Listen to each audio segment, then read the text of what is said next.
Most of you have gotten all that you need, so let me welcome you all once again to this evening's program featuring Andrew Harding speaking about his new book, The Mayor of Mogadishu.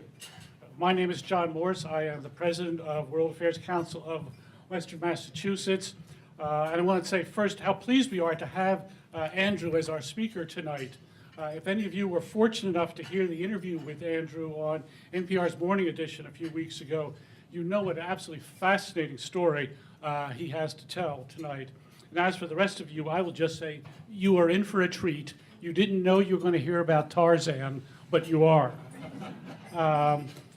Before we start, I want to thank some people who made tonight possible. First of all, many thanks to our past council president, Dina Shriver, and her husband, Jim, for having the very good sense and the foresight to befriend Andrew Harding's parents when they were all living in Belgium. And then we thank you again for this year to so generously share Andrew with us during his short visit with us while he promotes his book in the United States. Thank you also to our media sponsor, New England Public Radio. It's because of NEPR that we're able to hear fine interviews like the one with Andrew Harding, and we're all quite grateful to them. And thank you as always to our friends at the Odyssey Bookstore, our local independent bookstore, for making it possible to have copies of Andrew's book, The Mayor of Mogadishu, available for purchase. And of course, as always, thanks to our executive director, Sid Melcher, for all of her work in making all of this happen. That's Sid, and I'm going to direct you to, I will be directing you to Sid for some other matters in just a moment. I think just about everybody here tonight is already a member, but if you are not, I really urge you to consider membership in the council. It is embarrassingly inexpensive. And it provides great value and does really great work. There is one program announcement I would like to make, which is our annual holiday reception will be held Tuesday, December 13th. It's this coming Tuesday at the home of Gail and Rich Redeker in Hamden from 4 to 8 p.m. Now, technically, the RSVP deadline has passed, but Sid assures me that we can shoehorn in a few more people. I'd like to editorialize on this one just a little bit and say if you haven't yet said yes to this event, I would encourage you to do so because this year's event offers a special opportunity involving some of our international visitors. I think as most of you know, one of the most important pieces of programming that we do is our participation in the State Department's International Visitors Leadership Program. This is a program where the State Department brings delegations of future leaders in various fields from around the world to visit us and to learn more about U.S. organizations that are engaged in similar activities. And I can tell you that during my time at Merriam-Webster, I had frequent opportunities to see delegations of English teachers from around the world come and visit us, and it was clear the very great value that these visits have, both for the visitors and also for the hosting organizations. The only real downside to this whole program is I don't think council members often get to see it in action, and they don't get a chance to meet with the visitors themselves. But this year, happily, our holiday reception coincides with one of these visits. And so this year, we're very pleased that we will have with us at the reception 14 medical professionals and public health officials from Afghanistan who are spending the entire week with us. So I urge you to join us and to get a flavor for this. I don't think you will be disappointed. Then I'll just add quickly that we are getting close to having final details for some upcoming events featuring Consul Generals of Canada and of the United Kingdom, as well as the Smith College professor, Mohammed Mak, who will be speaking about the topic of Muslim women in France, that event in May. And we also have some adventures and international dining events coming up, as well as our annual wine and cheese tasting, hosted by Gary Lafort and organized by John and Meg Young. More details on all of those will be forthcoming. So now I would like to introduce to you Martin Miller, the CEO and General Manager of New England Public Radio, who will be introducing tonight's speaker. By way of introducing Martin, I will note that he came to the station in 1995 from WGBH, where he had spent 10 years in various positions, including program director.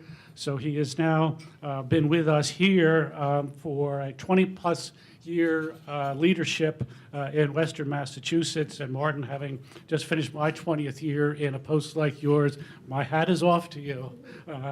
20 years is a long and good pull to have.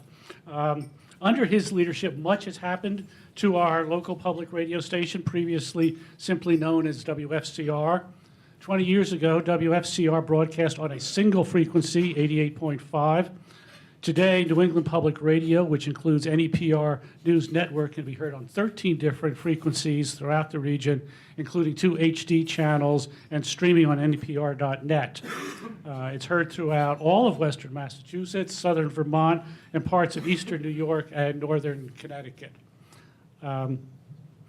Over the years, particularly in some recent years, the World Affairs Council has been pleased to partner with NEPR on a number of programs. Most recently, our evening with NPR foreign correspondent Sarai Sahardi Nelson in conversation with Amherst College's Bill Taubman on events in the Ukraine and Russia just about 2 years ago this week.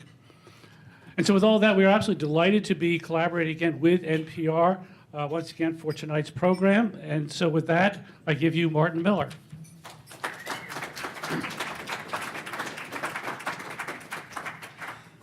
Thank you, John, and thank you to the World Affairs Council for, again, inviting us to be a sponsor. We appreciate the relationship we have with the World Affairs Council. And I'm happy to be here tonight with you to hear from Andrew Harding. Andrew has been living and working abroad as a foreign correspondent for the past 25 years. Since 1994, he's been working for BBC News. He has covered many international events from the end of the Soviet Union and Russia's parliamentary rebellion to the Asian tsunami and West Africa's Ebola outbreak. By accident rather than by design, much of his work has been in conflict zones: Chechnya, Kosovo, Iraq, Liberia, Burundi, Uganda, Libya, and elsewhere. Tonight, Andrew will be talking about his recent book, The Mayor of Mogadishu, a story of chaos and redemption in the ruins of Somalia. And as you may have heard, has been mentioned, a few weeks ago he was on Morning Edition with Steve Inskeep, and if you missed that, you can go online at nepr.org and hear it. Andrew has been visiting Somalia since 2000 and was in Mogadishu during the height of the battle against the Islamist militants of al-Shabaab and during the famine of 2011. He is one of very few foreign journalists to have traveled into territory controlled by al-Shabaab and met their commanders, or to have twice visited the pirate town of Eel. NPR and public radio have had a relationship with the BBC for many decades, and in the United States, American public media distributes BBC programming to 500 public radio stations. New England Public Radio is proud to carry the BBC World Service on the NEPR News Network, which is our 24/7 news talk program you can hear on 7 stations, including 91.7 FM and AM 640 here in Springfield, and WFCR 88.5 HD3, and of course on NEPR.net. And we are committed to making sure that every person who lives in our community can tune to the station to make sense of key events and hear fact-based information, insights. And I'm sure recently you've heard a lot of the use of the word fact. We never had to say that in the past, but we seem to now. This has always been our unwavering mission, and as we move forward into the challenging future, the news, information, and civic conversation New England Public Radio provides will be more important than ever. In addition to the national and international reporting from our partners at NPR, the BBC, and other public media outlets, NEPR's newsroom is sharing the stories important to our communities as we look ahead after the election. Thoughtful commentaries from a wide range of local people, collaboration with other New England stations through the New England News Collaborative, and our own reporters covering stories from Pittsfield to Springfield, Turners Falls to Hartford, keep you connected to your community and the issues that matter here. I hope you'll stay tuned in 2017. And now please join me in welcoming Andrew Harding.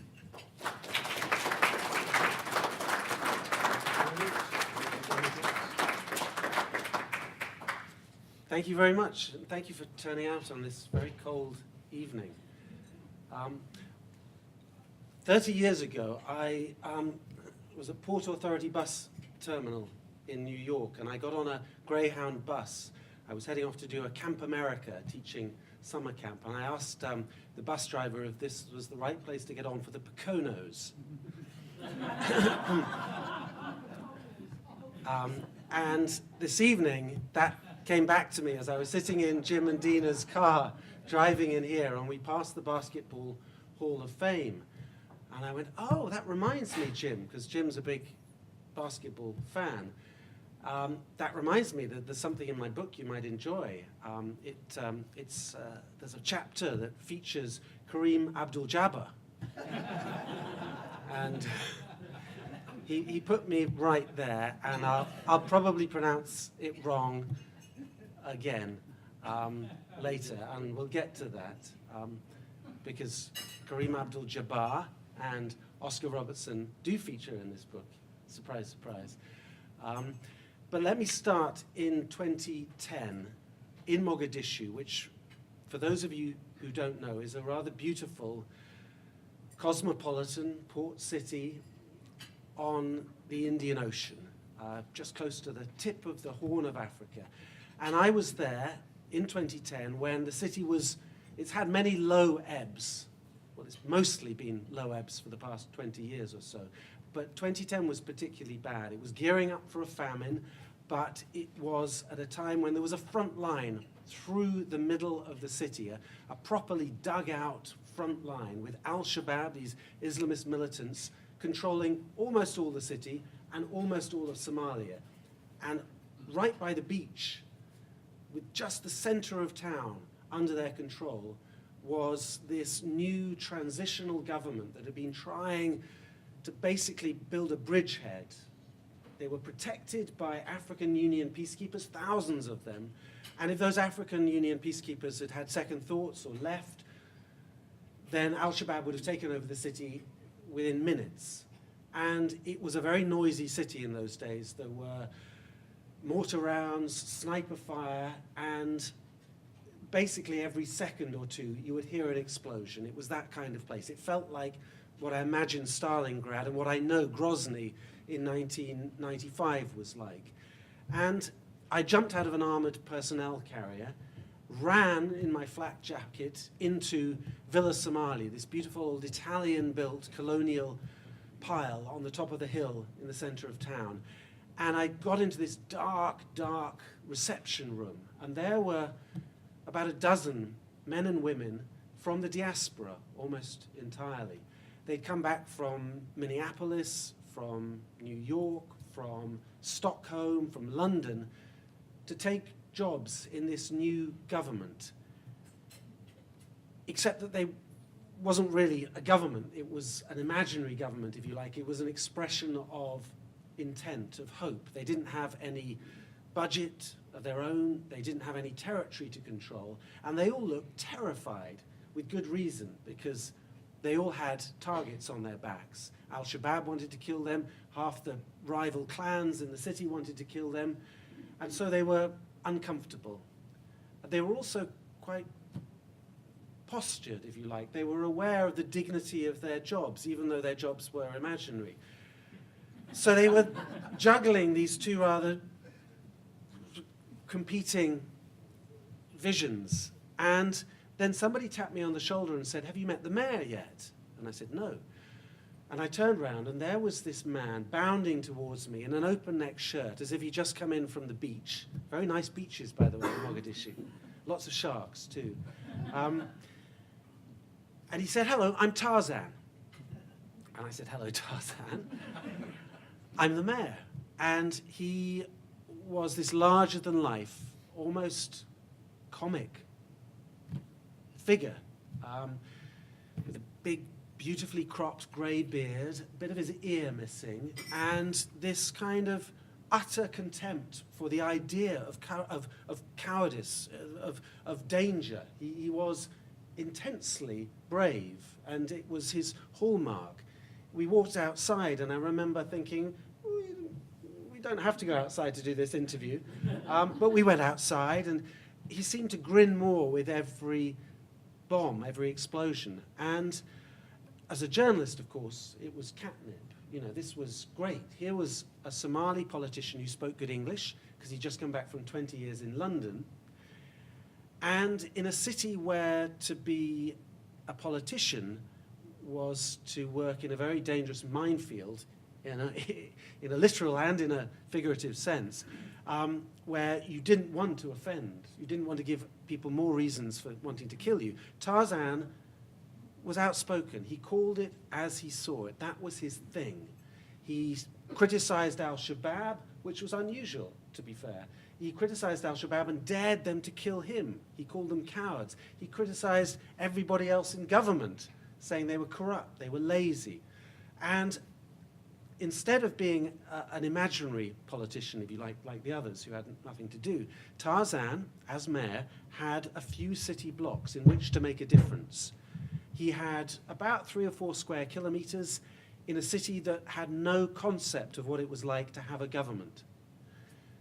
And so he began experimenting. He put streetlights and transformed the lives of people who'd not known what it was like to go out after dark for 20 years. He cleared away the rubbish, and he became this enabling figure for all the international money and governments that were trying to support this new government but got clogged in the bureaucracy of the UN and the corruption of the government. Tarzan was the go-to guy. And so, as a journalist, as I say, he was great, but as somebody who was looking to write something a bit more about Somalia, because I'd been there, going there since 2000, and had this access that the BBC had provided me, he started to pique my interest. I'd been going there, of course, thanks to the BBC, spending a fortune on armed guards, because to go there as a foreigner, to go there as a journalist means numerically you have to have the advantage at every checkpoint. You need to have 20 guys if you think the checkpoint's going to have 15.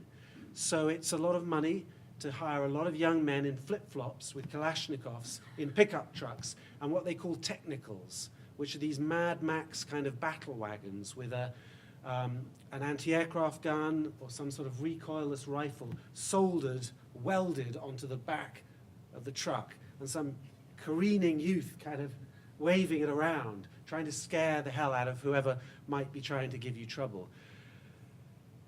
So Tarzan kind of overtook my project, because my plan had been to write a book using that 15 years of access and experience to talk about Somalia and what a crazy place it was.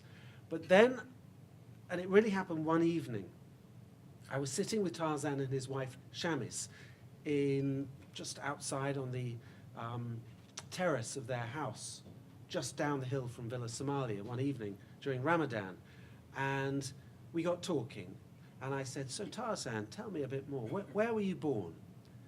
And his eyes glazed over. And he said, my mother brought me in from our nomadic family out in the wilderness of the Ogaden, which is inside neighboring Ethiopia.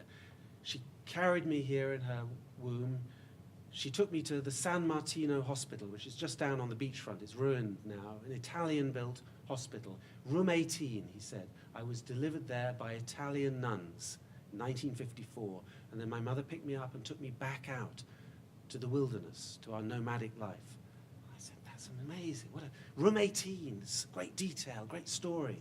And I rang up Tarzan's brother, Yusuf, who is a very classic Somali thing. He's a professor in Indiana, because it's a very far-flung kind of community these days. And Yusuf, when I told him this story, went, oh, he told you that?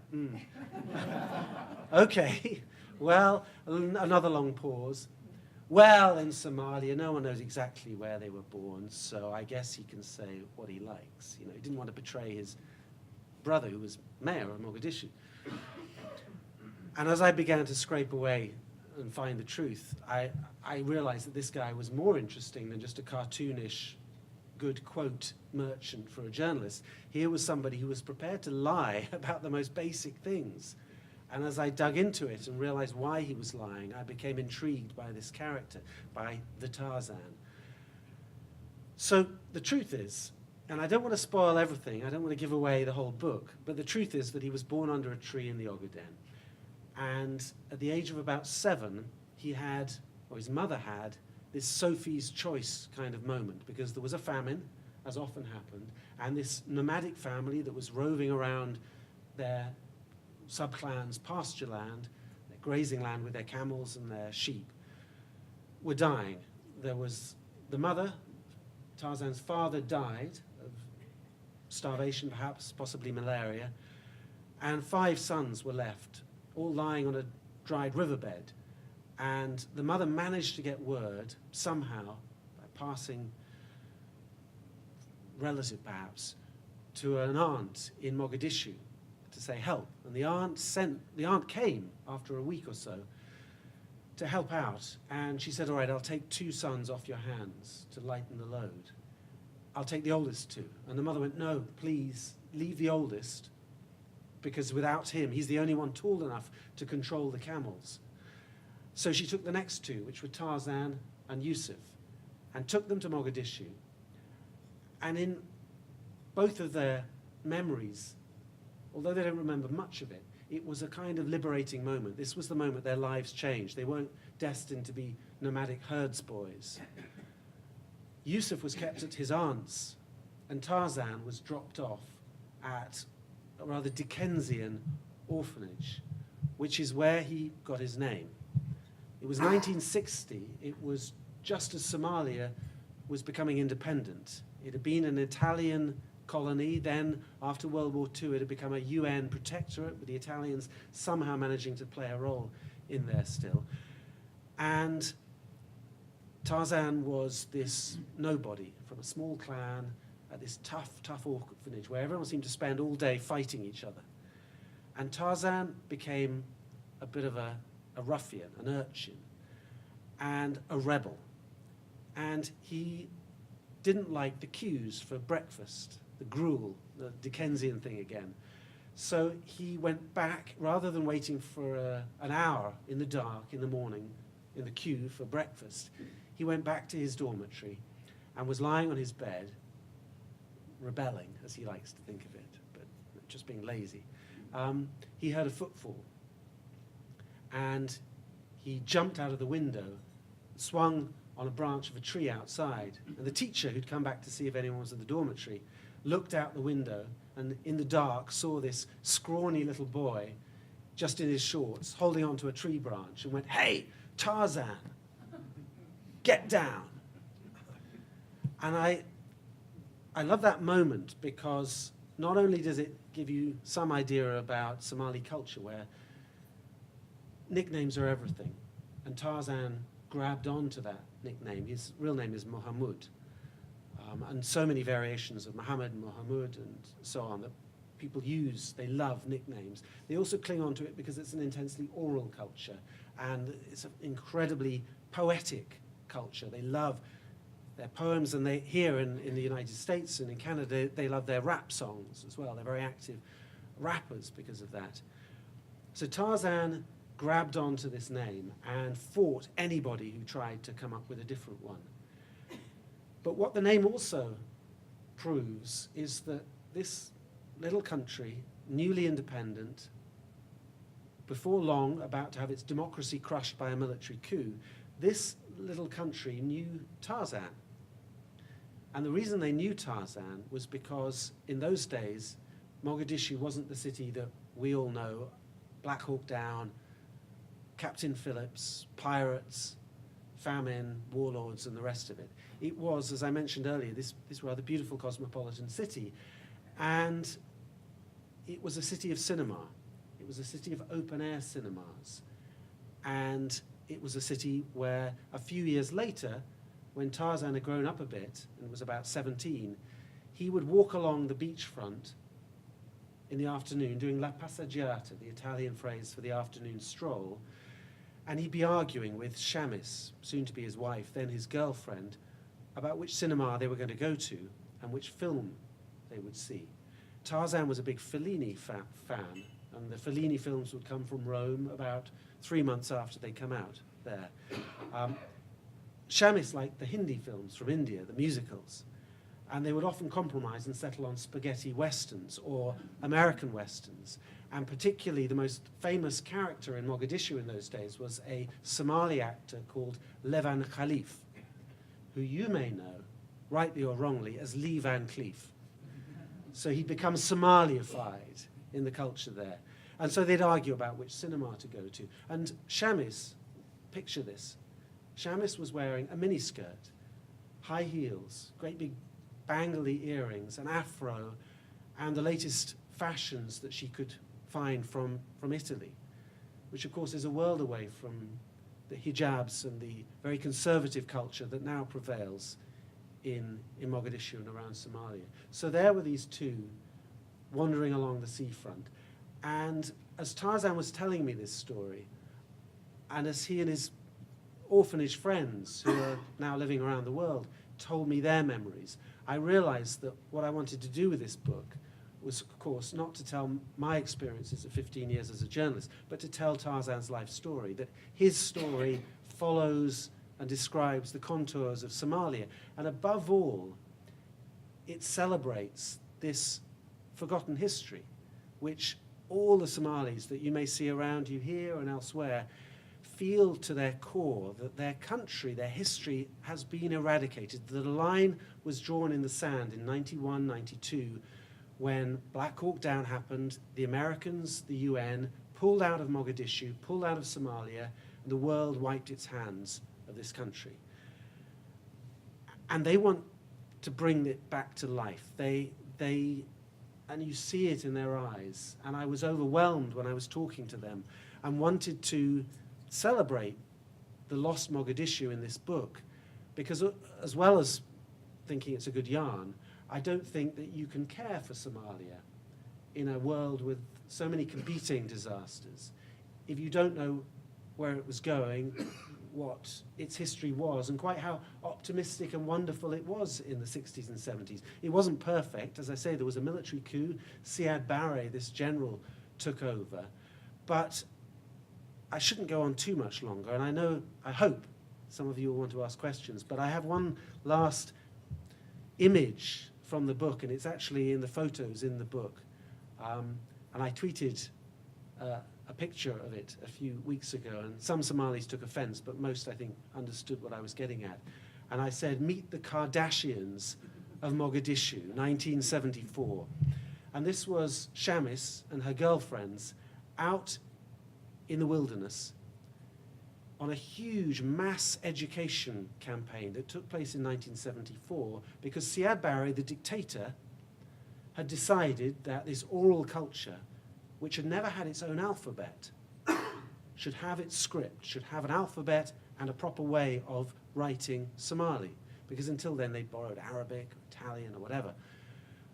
But the dictator decided, let it be the Roman script, and I'm going to turf every school child over the age of 12 or 13 out of their schools, dispatch them into the countryside for one of these grand projects that only, firstly, a dictator can probably pull off, and only an aspiring post-colonial country can rally around, perhaps, or needed to rally around. And there is, and hopefully, if any of you buy it, and I am here to sell books, you'll see Shamis standing, again with her big afro, looking very beautiful, and at her feet, her friend Samir, with these great big Italian-looking, glamorous, quite modern today, sunglasses and bracelets and so on. And when I look at that picture and when I think of the stories that Somalis tell me about the lost country, it made me want to devote most of the book, actually, to telling not the stuff I knew, which actually when you're writing it and you're in there, is the boring stuff. I wanted to write about the stuff I didn't know. And so Tarzan, Shamis, and the history of Somalia basically hijacked the book. And that's the book that I hope you'll enjoy. And I realized as I was about to wind up that I didn't get to Kareem Abdul-Jabbar, which was 1972, so back 2 years from the literacy campaign.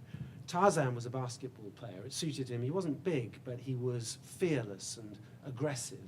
And his orphanage team won the league championship, which was all there was in Somalia. It was about 12 teams in Mogadishu. And the police team came second.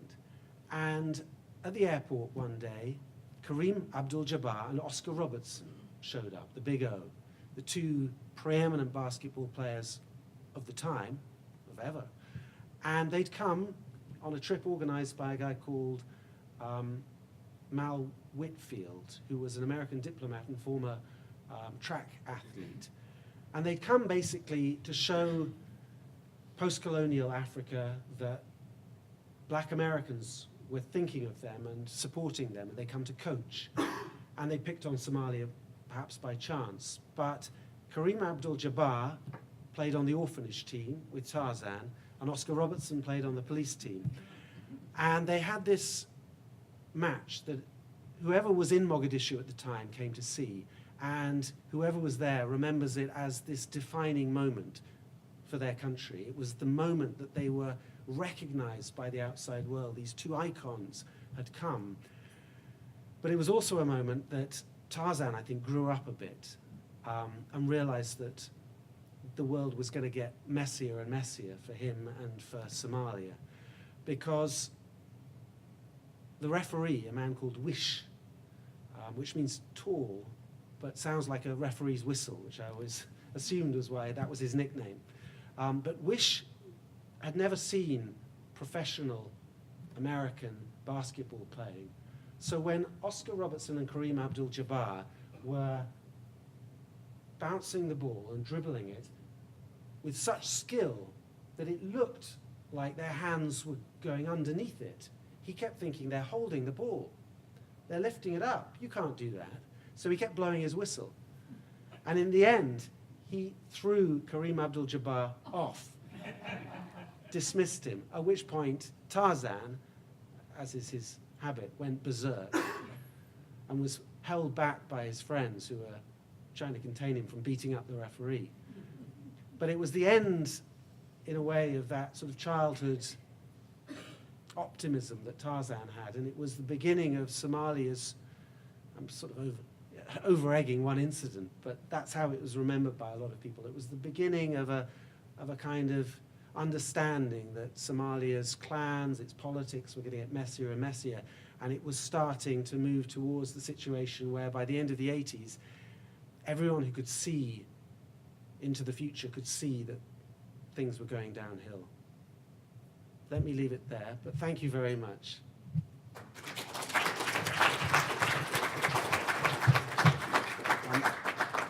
Do ask me some questions, and obviously I've left out a big chunk about from 1990 onwards into Tarzan's return. If you can, when you ask your question, get to a microphone, otherwise Angel will repeat, but we best if we could get you to a microphone. And Sid is going to be setting up outside, so that can very much take advantage of the chance to get a copy of Andrew's book. And then let's go ahead and take questions. I can hear you. Yeah, up to you. Oh, we need you recorded. So, given Tarzan's proclivity,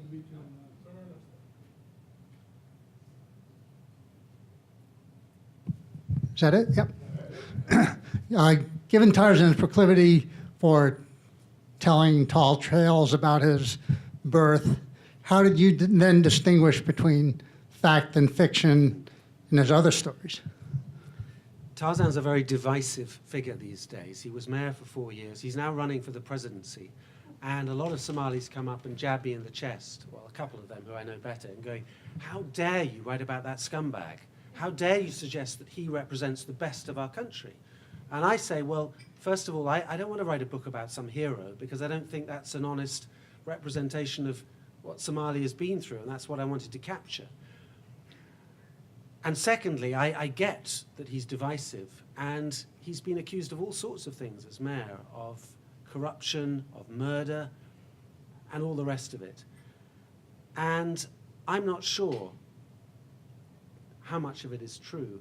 And we were talking earlier about the word of the year from the Oxford English Dictionary, which is post-fact. And if you want to see what post-fact is, go to Somalia. I mean, that's what happens when you have no institutions. How do you tell if somebody is a thief when there is no way of telling?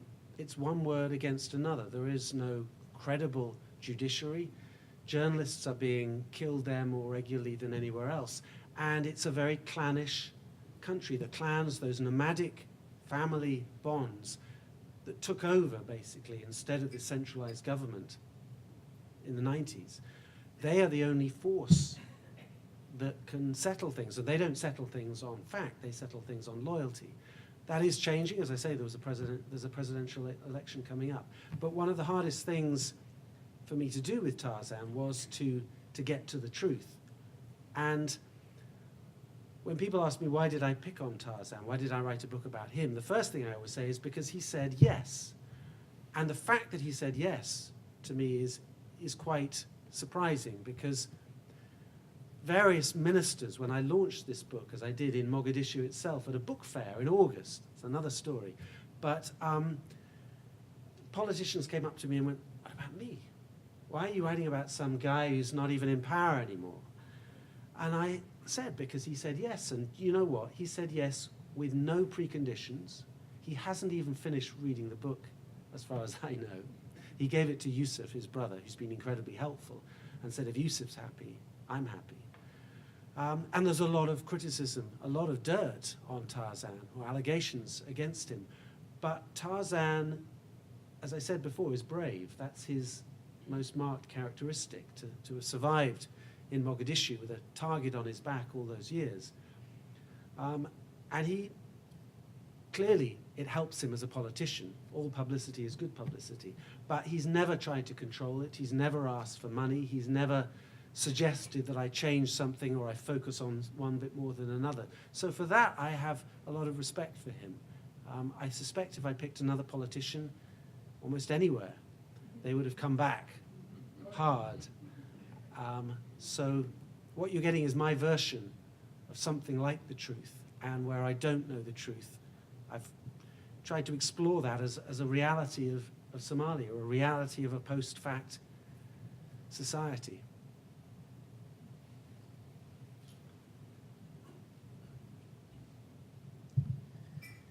So I have a couple of questions. Uh-oh. From your observations there in Mogadishu, how does someone who has a target on his back survive for, what is it, another 6 years? 4 years, yeah. Well, you said 6 years, 2010 or yeah. 2012? Well, I'm just thinking, till now, how does someone survive if they're that visible? And also, could you describe how Mogadishu looks when you say you first got there to meet Tarzan? There was a real line of demarcation. What does it look like right now? Let me start with that. I mean, it looks better. There's a huge amount of building going on. There are restaurants on the beach serving lobster. There are new hotels popping up. There's a beautiful new football field. And the city's coming back to life. The gunfire isn't like it used to be. There are still big attacks. There are still big attacks, and when I went for the book fair, it was, a nerve-wracking experience, to put it mildly. But it's quiet most of the time. So a huge change, a huge change. And if you're a glass half full kind of guy, as I think I am, it's on its way back, although the politics are very corrupt and very messy. As for Tarzan, when he was mayor, he was guarded mostly by his sub-clan, his local group called the Ujadin. and they would give about 20, 25 guards to be with him at all times. And he was lucky. I mean, the bottom line, he was lucky because he had a lot of assassination attempts against him. He had a little Belgian Makarov pistol tucked in his belt, and he had some close misses.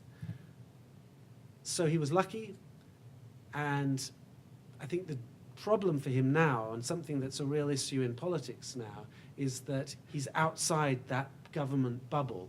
He doesn't have anybody watching his back. So he stayed on in Mogadishu because he didn't want to be another of these diaspora who come back, feed at the trough, if you like, for a year or two, do their bit, but then run away. He wanted to stay and maintain some credibility because he wanted to run for the presidency, which he's now doing. But it meant that he was outside the bubble of security for what it is. And it becomes a very expensive, very difficult thing, and you become prone to corruption, to influences, to how do you stay alive? How do you protect yourself? So it's very easy looking out to go, it's corrupt for these venal reasons, but actually a lot of the corruption is to do with much more understandable things about how you operate in a system without institutions and in a system where lots of people want to kill you. Hi. Is there a real functioning government there? If there is a lot of foreign aid flowing into the area, if there is really not a good functional government, where is this aid being received, or who is getting this aid? Functional is a broad term. There is a government. It does not control any territory, really, because it's dependent on foreign peacekeepers to control the territory for it. The Somali army is a work in progress, and its loyalties are still to clan above all.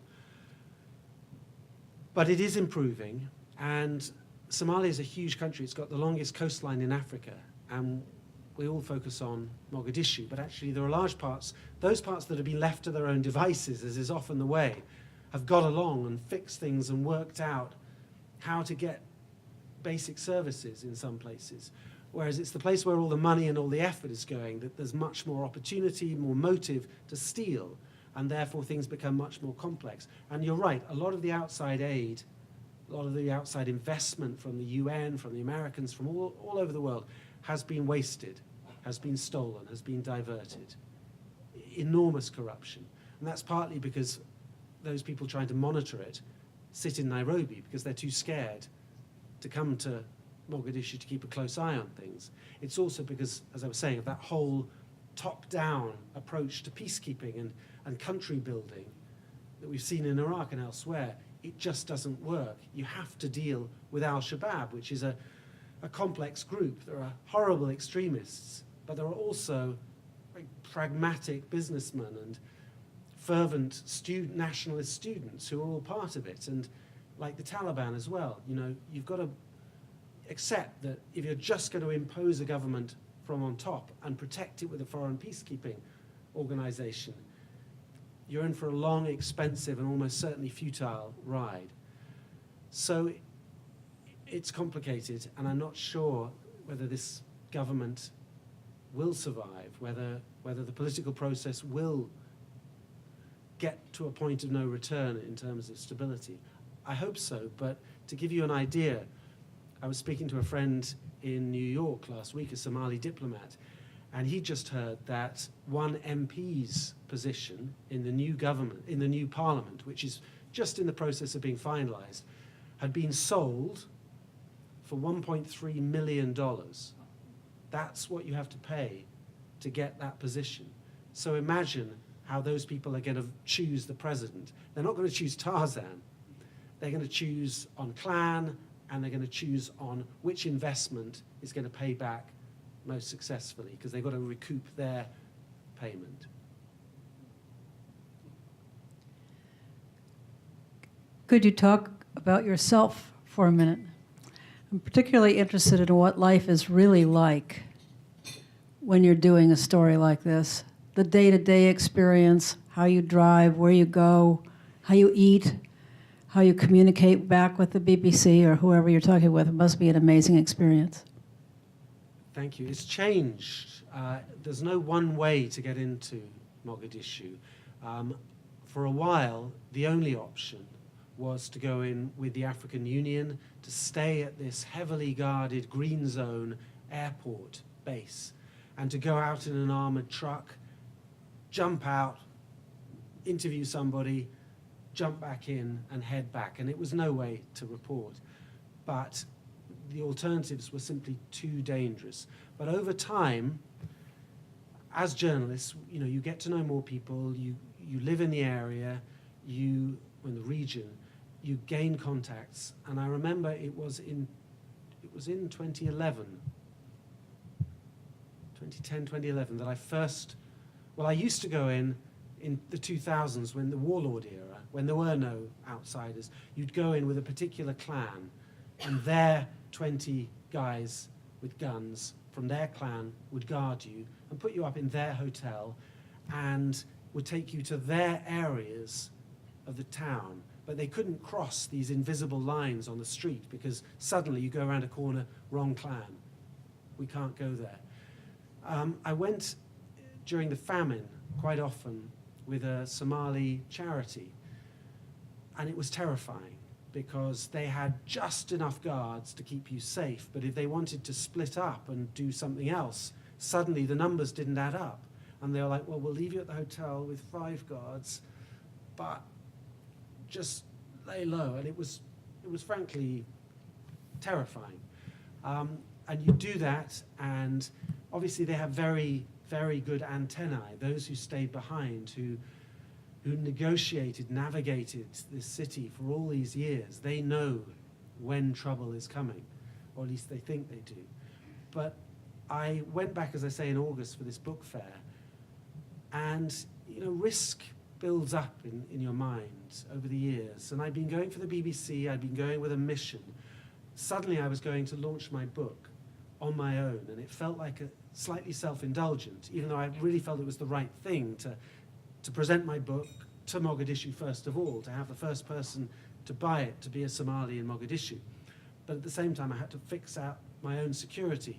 And just as I was getting on the plane to fly in, a Somali friend in London texted me, just make sure they don't announce what time you're speaking. I said, yeah, true. And then I arrived, and the security I had sorted out were just, oh my God, it's on Twitter, but it's on local radio, it's on the local TV. It just happens that the book festival is the only story this week, in between attacks, and you're the only foreigner who's coming to it. So they're announcing the time you're speaking just before the president, and basically we've never been in this situation before, because we've never announced, no one's ever known movements around Mogadishu, which security-wise is a nightmare. In the end, we just went, what the hell, we're here. So we went, and it was fine. And in fact, when I walked through the door of the hotel into the courtyard, there were about 2,000 young Somalis at this book fair.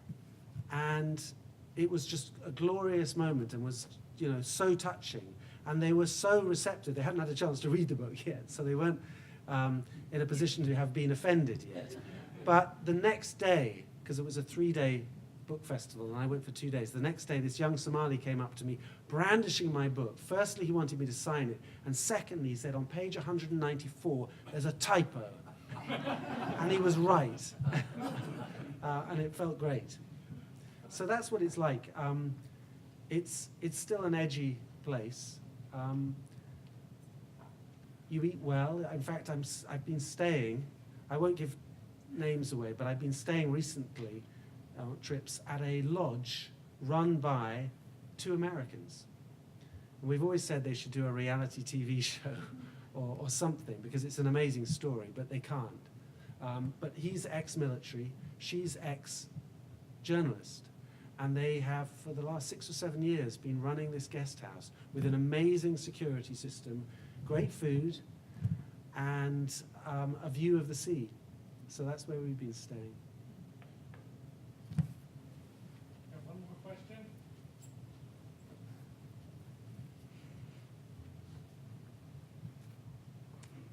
mentioned that his wife was wearing a mini skirt, which piqued my interest. What is the current role of women in Somalian society now, and especially in the cities? Are they getting their education, and how is that working? No, it's a tough place to be a woman, Somalia. It's changed, of course. The culture has changed. This imported Wahhabist version of Saudi Islam has taken over in large parts that were controlled by al-Shabaab, which is, for many Somalis, a distortion of their society. But it's a fact now. So Shamis, when she goes back, she has to wear a headscarf. And people read all these strange signs, you know, who's wearing a seatbelt? If you wear a seatbelt, it probably means you're a foreigner. But if you've got a beard, does that mean you're al-Shabaab? Everyone's trying to read and interpret. Let me tell you one more story, if I can indulge you, because it's, to me, the best example of what Somali women are like, because as subjugated as they are in so many ways, they are also a remarkable bunch of people. And I met in London about 4 years ago a young Somali woman who'd just come back from Mogadishu for the first time, her first trip there since she was 2. And she'd gone in just with her husband to have a look around. The first night she was there, she heard that her uncle was trying to kill her. Her uncle had stayed in the city the whole time. Now, her uncle was a powerful figure in their sub-clan. And he jumped to the conclusion, based on nothing, that this young woman, who was well-educated and quite a prominent figure in the Somali community in London, must have come back, obviously, to take or to compete for their clan's seat in Parliament, because the seats are given out by clan. So rather than call her up or call her round, he did what the culture had become. He sent his guys around every hotel to track her down and kill her. She found about this, confirmed that it was true, raced to the airport the next morning to catch the plane. She checked in, she went through immigration, she sat by the gate, big sigh of relief. And then an immigration official came and confiscated her passport because the uncle had got word into the airport to get her pushed out again so I can have another go. And she told me this in London, going, never again. These people are mad. They have been destroyed by 20 years of life having no value. I'm never going back there. And then at the book fair in the courtyard, I heard this voice shouting, and it was Ilham. And she was back. And it was election time again. And she said, you know, Andrew, last time they thought I'd come back for their stupid MP's job. Well, guess what? This time I have, except she swore. And that's, to me, Somali women. Very determined group of women. And she did launch a campaign to become that MP. She wanted to prove that you could do it without money, you could do it on character, on experience, on ability. And then 2 weeks later, she called me. I was back in Joburg, and she said, yeah. And it goes back to what I was saying earlier about 1.3 million. For the seat that she wanted, she said it's going to be it's going to be $100,000 or thereabouts. And she said, and there's no way around it. They haven't changed. It's going to be the same parliament, the same cronies, the same faces, the same scumbags. Nothing's changing. But I'm not leaving, she said. I'm going to bring my family from London to Nairobi.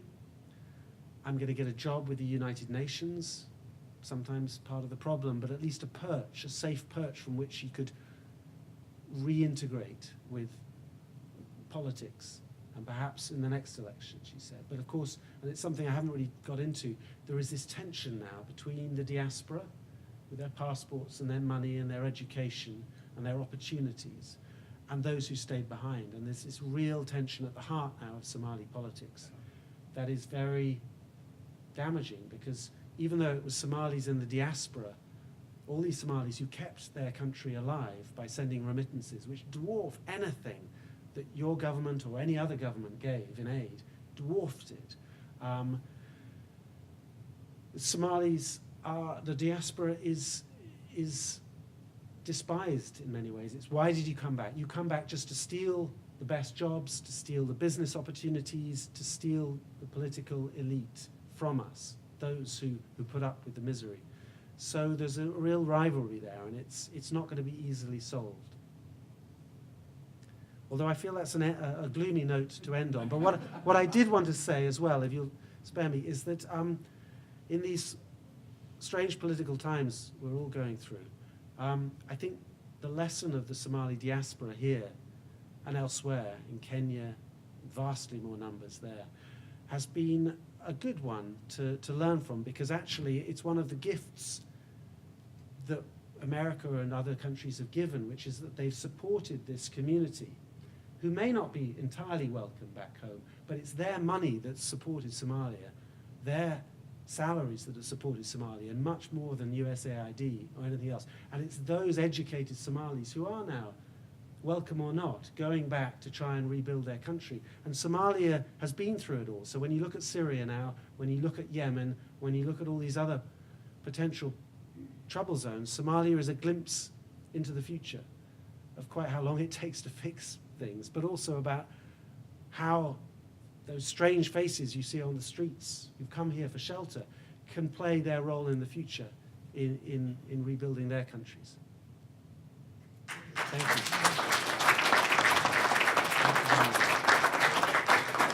Thank you very much. I was very happy with your last couple of comments, because redemption is sitting right in the middle of that title of your book. I was like, where will the redemption come? I think that's your last comment was really very helpful to see the redemption. Sid? We have a gift for you. Oh, thank you. We have a signed copy of Thank You for Being Late, Thomas Friedman's new book. And I'd like to thank, in particular, Ken First, who brought this back from the World Affairs Council of Councils of America National Conference, where Tom Friedman spoke. So it's fresh from his grasp. I'd like to also thank Jim and Dina Shriver for coming up with this great idea. I'd like to thank Andrew, who was extremely gracious and flexible. I said, maybe we'll get 24 people if that feels okay. And he said, that's fine. And we have twice that, so excellent. And thank you, Martin and NEPR, for being willing to be a media sponsor. And thank you all for coming out on a cold Friday night in December. As John said, keep an eye out. We should be having some more program information over the next couple of weeks, I hope, for the winter and spring. And thank you very much for your support.